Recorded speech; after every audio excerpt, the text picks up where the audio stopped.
Assalamualaikum warahmatullahi wabarakatuh. Kembali lagi dengan Kimia Edukasi. Kali ini Kimia Edukasi akan membahas mengenai sifat-sifat koloid, yaitu mengenai sifat koloid adsorpsi.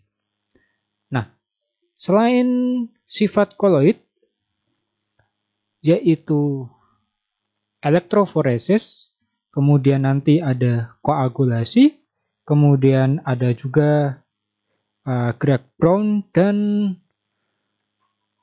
efek Tyndall, salah satu sifat dari koloid yang nanti bisa diaplikasikan dalam kehidupan sehari-hari adalah adsorpsi.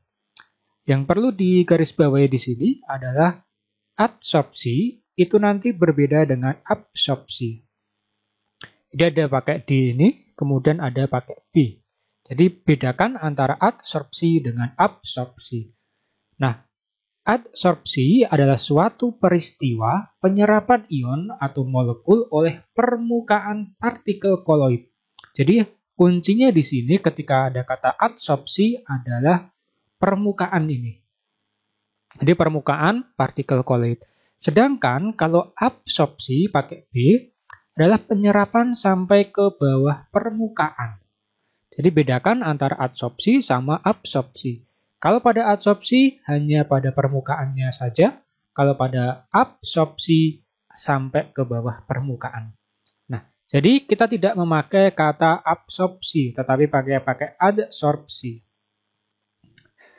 Ketika terjadi peristiwa adsorpsi pada koloid, maka nanti ada dua kemungkinan. Yang pertama adalah jika partikel koloid ini, jadi partikel koloid menyerap ion bermuatan positif, maka koloid akan bermuatan positif.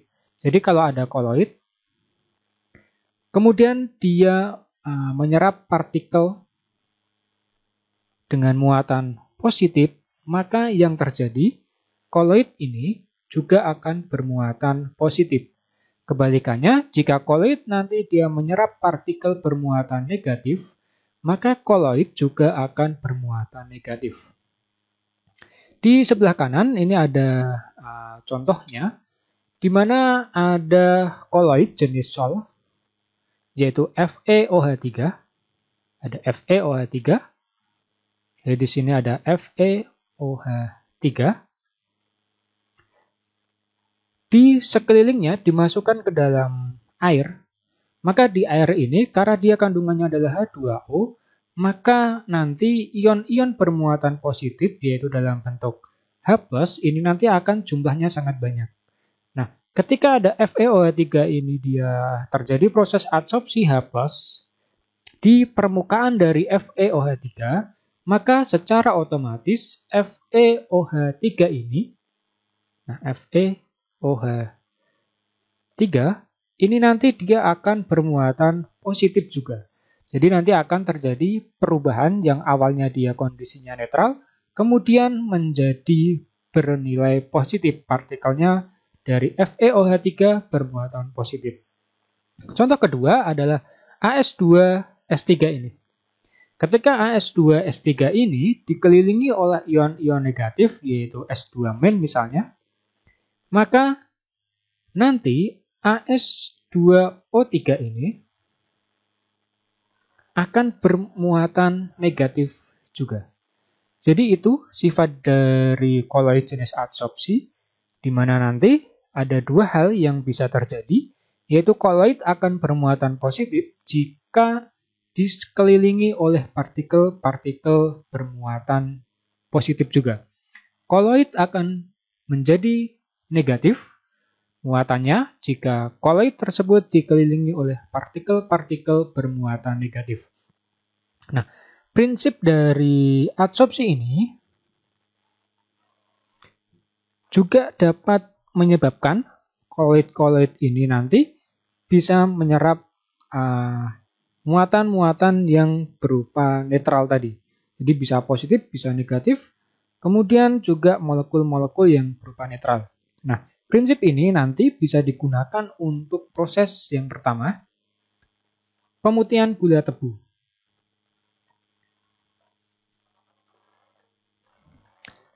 Jadi ketika dalam proses pembuatan gula tebu yang bentuk kristal itu, awal mulanya dia tidak akan menghasilkan warna putih jernih atau kristal berwarna putih itu, tetapi dia masih ada kotoran-kotoran yang menempel pada gula tersebut. Nah, kemudian untuk proses pemutihannya nanti ditambahkan yang namanya tanah diatom. Jadi bukan tanah biasa, namanya tanah diatom. Sama nanti dialirkan menggunakan arang tulang. Setelah itu, maka partikel-partikel yang ada di gula atau pencemarnya, yang mungkin yang berwarna coklat, berwarna hitam, dan seterusnya, akan diserap oleh tanah diatom sama arang tulang ini, yang nanti menjadikan gula ini berwarna putih bersih. Yang kedua, selain digunakan untuk pemutihan gula tebu, juga prinsip ini digunakan yaitu obat yang namanya norit. Pasti sudah sering sekali mendengar istilah norit.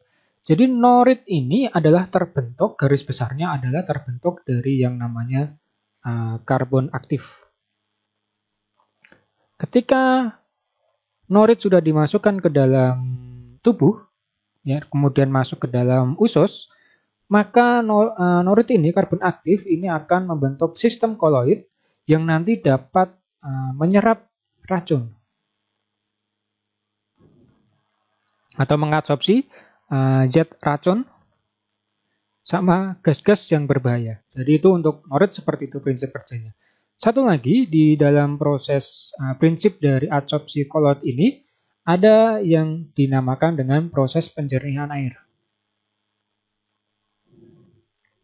Nah, penjernihan air ini juga prinsipnya memakai sistem koloid dari sifat adsorpsi ini. Biasanya dalam proses penjernihan air ini pasti kalian sudah paham, sudah kenal, yang namanya tawas. Atau tahu kadang nyebutnya tawes seperti itu. Nah, tawas ini sebetulnya adalah aluminium sulfat.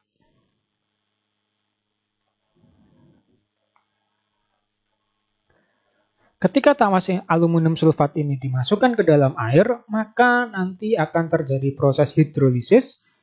Aluminium sulfat ini akan membentuk yaitu AlOH3. Ketika sudah membentuk AlOH3, maka tawas ini akan menjadi koloid, sistem koloid ya. Setelah itu, si AlOH3 ini nanti dia akan mengadsorpsi zat-zat yang ada di air, zat-zat pencemar ya. Zat-zat pencemar.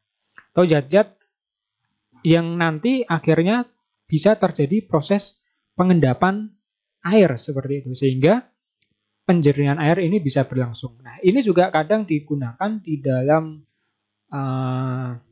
PDAM dan kawan-kawannya itu, dia akan, kalau PDAM itu sistemnya dia ngambil dari air sungai, kemudian nanti dijernihkan menggunakan tawas, kemudian juga bisa ditambahkan namanya kaporit juga, sehingga nanti prosesnya terjadi proses pengendapan partikel-partikel yang ada di air tersebut, akan mengendap ke bawah, kemudian yang atas kemudian diambil untuk bisa dialirkan ke rumah-rumah penduduk sebagai menjadi air bersih tersebut.